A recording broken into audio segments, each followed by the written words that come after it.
अभी जो घुसपैठिया हैं खुद अपने आप बांग्लादेश जा रहे हैं, लेकिन वो 1000, 2000, 5000 होने वाला नहीं, लाखों की संख्या में रोज निकालना पड़ेगा। तब यहाँ ये जो करोड़ों की संख्या में घुसपैठिया हैं। পশ্চিমবঙ্গে প্রতিদিন 1 লাখ মানুষকে বাংলাদেশে পাঠানোর মন্তব্য করে নতুন বিতর্কের জন্ম দিয়েছে বিজেপির শীর্ষ নেতা দিলীপ ঘোষ।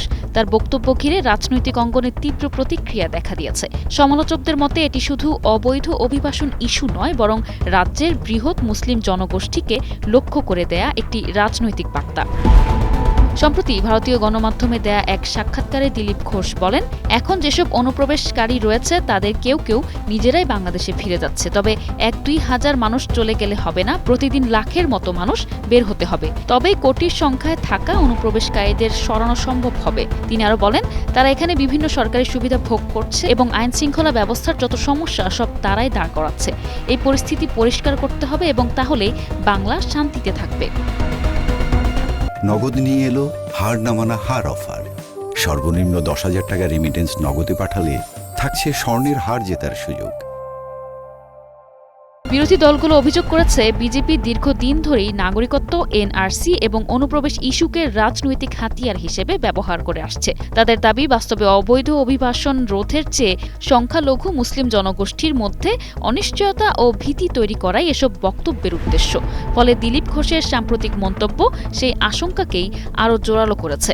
রাজনৈতিক বিশ্লেষকদের মতে, পশ্চিমবঙ্গে মুসলিম ভোটাররা দীর্ঘদিন ধরেই একটি গুরুত্বপূর্ণ নির্বাচনী শক্তি। তাই তাদের নাগরিক পরিচয় ও ভোটাধিকার নিয়ে যে কোনো বিতর্ক রাজ্যের রাজনীতিতে বড় ধরনের প্রভাব ফেলতে পারে। বিশেষ করে ভোটার তালিকা সংশোধন, নাগরিকত্ব যাচাই এবং অনুপ্রবেশ প্রসঙ্গকে ঘিরে নতুন করে উত্তেজনা তৈরি হওয়ার আশঙ্কা রয়েছে।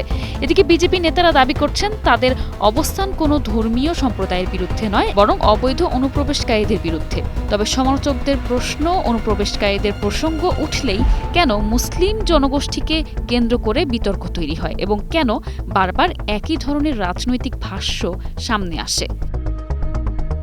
দিলীপ ঘোষের বক্তব্যের পর পশ্চিমবঙ্গের রাজনৈতিক পরিবেশ আরও উত্তপ্ত হয়ে উঠেছে।